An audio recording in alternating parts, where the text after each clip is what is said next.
Hello বন্ধুরা, সবাই কেমন আছেন? আশা করি ভালো আছেন। আজ আমি আপনাদের মাঝে একটা ভিডিও নিয়ে এসেছি। যে ভিডিওটি আমি আজ আপনাদের দেখাবো সেটি কিভাবে অ্যাডোবি ফটোশপের মাধ্যমে আমরা পাসপোর্ট সাইজের ছবিটিকে কাজ করে নেব বা সাইজ কীভাবে দেওয়া লাগে সেটি আমরা দেবো। তাই আমরা আর বেশি কথা না বলে আমাদের যে অ্যাডোবি ফটোশপটি আছে আমরা সেটিকে ওপেন করে নিলাম। আমাদের অ্যাডোবি ফটোশপটি আমরা এখান থেকে ওপেন করে নিলাম। যখনই আমাদের অ্যাডোবি ফটোশপটি ওপেন হয়ে গেল তখন আমরা কী করবো, আমাদের যে ফাইল লেখাটি আছে আমরা এখানে যাওয়ার পর এখানে দেখেন যে ওপেন, আমরা এখানে ওপেন করে নেওয়ার পর এখানে আমরা যে আমাদের ফাইলে বা যে জায়গায় আমাদের ডেস্কটপে যে ছবিটি রাখছি সেই ছবিটি আমরা এখানে ডাবল ক্লিক দিয়ে নিয়ে আসার পর এই ছবিটি আমরা এখানে নিয়ে আসার পর আমাদের কিবোর্ডে কন্ট্রোল স্পেস বাটনটা দিয়ে আমরা ছবিটাকে বড় করে নিলাম। নেওয়ার পর দেখেন যে এখানে অনেক রকমের টুলস দেখা যায়। এই যে দেখেন এখানে অনেক ধরনের টুলস আমরা এখানে দেখা যায়। এই টুলসগুলো দিয়ে আমরা কীভাবে আমাদের ছবির কাজ করতে হয় সেই ছবিটি আমরা এখানে কাজ করে নেব। তার আগে এখানে দেখেন যে এই যে টুলসটি দেখা যাচ্ছে, যে সার্কেলের মতো টুলসটি আছে, সেই টুলসটিতে আমরা ক্লিক দেব। যখনই আমরা টুলসটিতে ক্লিক দেব, যে পাসপোর্ট সাইজের ছবির জন্য কী করতে হবে, তখন যে উপরের দিকে এটা আমরা ক্যান্সেল করে দিলাম। উপরের দিকে দেখেন যে ওয়েট হাইট এখানে দেওয়া আছে, আমরা এখানে সাইজ দিয়ে দেবেন। আমি এখানে পাসপোর্ট ছবির বিভিন্ন রকম সাইজ দিয়ে থাকে, আমি এখানে সাইজ দিয়ে দিচ্ছি 1.5। আমি ওখানে 1.5 দিয়ে দিলাম, আর এখানে হাইট আমি দিয়ে দিলাম 1.9 দিলাম। এখানে যে 300 দেওয়া আছে আপনারা 300 দেবেন। দেওয়ার পর আমরা এই টুলস দিয়ে ছবিটাকে আমরা আমাদের যতটুকু প্রয়োজন আমরা ততটুকু এই ছবিটাকে পাসপোর্টের জন্য আমরা কেটে নেব। দেখেন যে ছবিটা আমরা আমাদের যতটুকু প্রয়োজন আমরা অতটুকু কেটে নিলাম। নেওয়ার পর আমরা কিবোর্ডে দেখেন যে আমরা যখন ডাইন বাটনটি চাপ দেবো মাউসে, তখন দেখবেন যে একটা ক্রপ আর একটা ক্যান্সেল, আমরা এখানটাকে ক্রপ করে নেব। যখনই ক্রপ করে নিলাম ছবিটি দেখো আমাদের মাঝে একবারে আমাদের যতটুকু প্রয়োজন আমরা অতটুকু ছবিটাকে নিয়ে নিলাম। আসলে পাসপোর্ট ছবির ক্ষেত্রে অনেকজন অনেক রকম ছবিটি যে কীভাবে কাজ করতে হয় তা আমি আপনাদের দেখিয়ে দেবো। আমরা এখানে দেখেন যে অনেক টুলস আছে। যদি আমাদের ব্যাকগ্রাউন্ডে একরকম হয়ে থাকে বা এক কালার হয়ে থাকে, তখন আমরা যে আমাদের এই দেখেন যে যদি আমরা এখানে ইউজ করি, তাহলে দেখেন যে যতটুকু প্রয়োজন মানে এক কালার যদি হতো তাহলে এই মিউজিকটি সব জায়গায়, যদি এক কালার হয়ে গেলো তাহলে এই মিউজিকটি পুরা যে ব্যাকগ্রাউন্ডে দেখা যায় এখানে ক্লিক হয়ে যেত। তাই আমাদের যদি না হয় তাহলে আমরা কি করব, আর একটা যে টুলস আছে সেটা নেব। দেখেন যে এখানে কলমের মতো একটা টুলস আছে, আমরা এটাকেও নিতে পারি। তারপর আরেকটা উপরের দিকে দেখেন একটা টুলস আছে, আমরা সেটাকেও নিতে পারি। এই টুলসটাকে নিয়ে আমরা কাজ করতে পারি। টুলসটা এখানে অনেক 3টা টুলস আছে, আপনারা যেটা দিয়ে পারেন সহজ হিসেবে নেবেন। যারা আসলে নতুন যে ছবির কাজ করার জন্য আসলে কোনো টুলস বোঝেন না যে আসলে কীভাবে টুলস দিয়ে কাজ করতে হবে, সেই টুলসটি আপনারা এই টুলসটি খুব সোজা, একবারে খুব সোজা নেবেন টুলস। আপনারা চাইলে এই যে দেখেন আমি এখানে দিচ্ছি, আপনাদের মন মতো ছবিটি যেভাবে আছে তার গাও ঘেঁষে আপনারা এই টুলসটি এখানে বসিয়ে দেবেন। যতটুকু প্রয়োজন আমি হওয়ার পর এই ছবিটিকে আমরা কালার আমি করতে পারবো।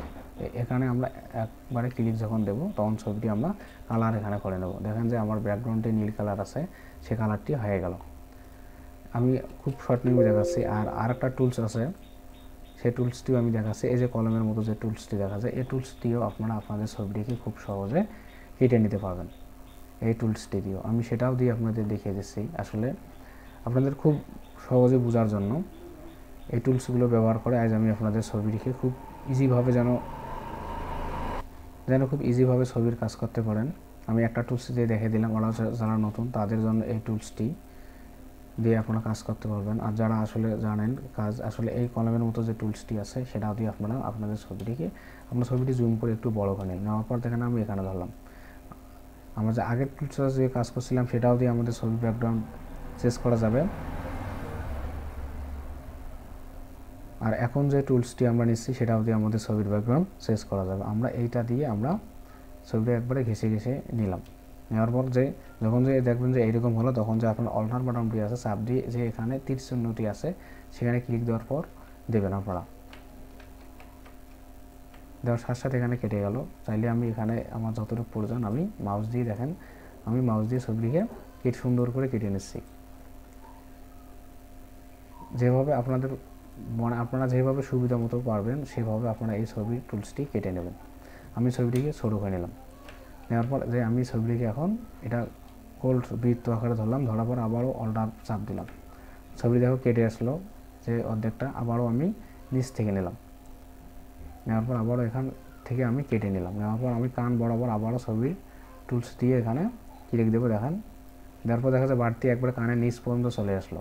এটাকে আমরা কি করব, এখানে দেখেন যে একটা চারখানে একটু ঘরের মতো আছে ছোটো, আপনারা সেটাকে তার মাঝে এখানে ক্লিক দেবেন। যখন এখানে আমরা ক্লিক দেবো তখন দেখেন যে অংশটি আমাদের কেটে গেল।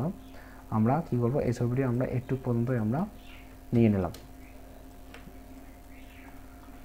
নিয়ে নেওয়ার পর আমরা এই ছবির মানে বরাবর আমরা এখানে লেগে দেবো। দেওয়ার পর যে এখানে আমরা মাউসের ডাইন বাটনটা ক্লিক দেবো। যখন আমাদের ছবিটি এইটুকু আমরা কেটে নিলাম, যখন এই ছবিটিকে আমাদের কেটে নেওয়া হলো তখন যে আমরা কিবোর্ডের ডাইন বাটনটি আছে আমরা সেই বাটনটি এখানে ক্লিক দেবো। দেওয়ার পর মেক সেলস যে লেখাটি আছে আমরা এখানে ক্লিক দেবো মেসিং। দেওয়ার পর আমরা এখানে কিছু বসে দেওয়া না দেওয়ার ফলে আমরা এখানে ওকে যে লেখাটি আছে আমরা ওকে করে নেব, আমরা এটাকে ওকে করে নেব। নেওয়ার পর দেখেন যে আসলে পুরোটা একটা মিউজিক হয়ে গেল। আমরা ততটুকু পর্যন্ত আমাদের এটা মিউজিক হয়ে গেল। আমরা কিবোর্ডের এখন যদি আমরা আমাদের কিবোর্ডের ডিলিট বাটনটি যদি চাপ দিই তখন আমাদের কিবোর্ড বাটনটি আপনারা চাপ দেবেন। দেওয়ার পর দেখেন যে এখানে ব্যাকগ্রাউন্ডটি চেঞ্জ হয়ে গেল। এখন ব্যাকগ্রাউন্ডটি চেঞ্জ হয়ে গেল, পরে যে অংশটি আছে আমরা সেভাবে এই অংশটিকেও আমরা কেটে নেব। আমরা আবারও বড় করে নিচ্ছি, আমরা চাইলে একবারে কেটে নিতে পারতাম, আবার আমি আস্তে আস্তে নিচ্ছি কেটে, যেন আপনারা বুঝতে পারেন আসলে কীভাবে এই কাজটি করা হলো। এই যে আমি নিচ্ছি, আবারও অল্টার বাটন দিয়ে চাপ দিয়ে আমি ছোটো ছোটো করে নিচ্ছি এখান থেকে।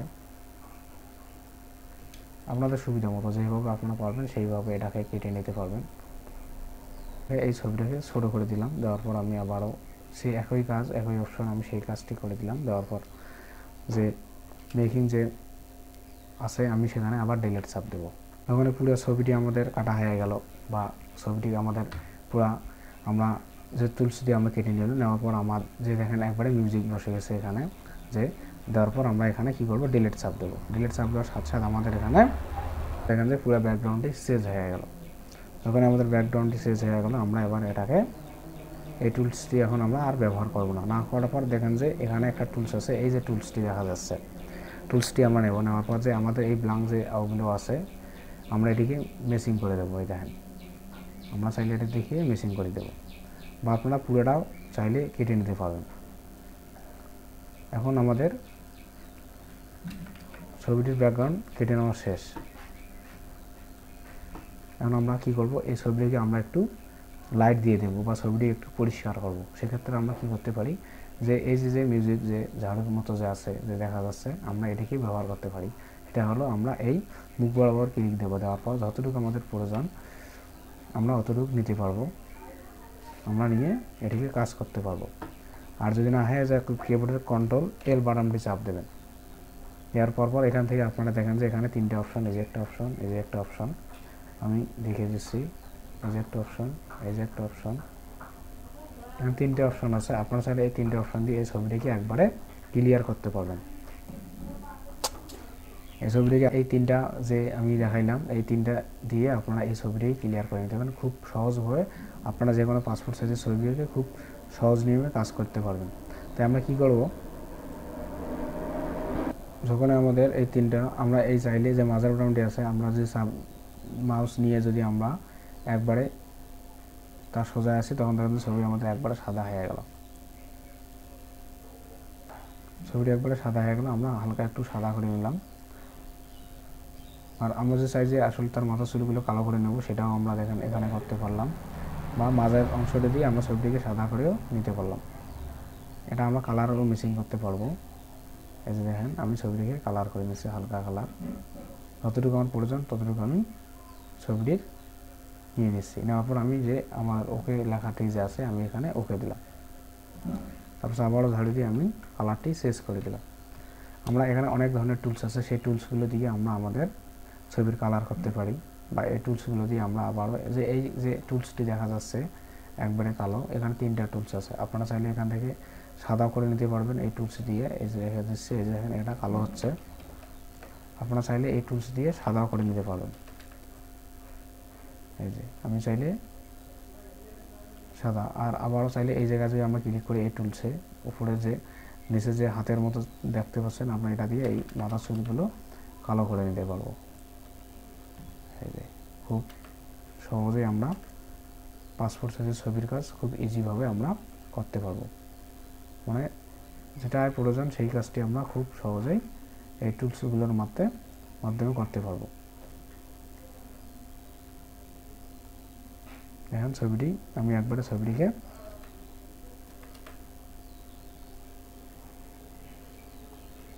যেভাবে আপনাদের প্রয়োজন বা আপনারা চাইলে আপনাদের ছবিটিকে আপনারা বিভিন্ন রকম খুব সুন্দর করে ছবিটিকে আপনারা অ্যাডোবি ফটোশপের মাধ্যমে সাজাতে পারবেন। ছবির কাজটি আমাদের মোটামুটি শেষ। খুব ইজি, খুব মানে শর্ট নিয়মে আমরা আমাদের পাসপোর্ট সাইজের ছবির কাজগুলো আমরা এভাবে করে নিতে পারবো। আজকের ভিডিও এই পর্যন্ত। যদি ভিডিওটি আপনাদের ভালো লাগে অবশ্যই লাইক, কমেন্ট, শেয়ার করবেন।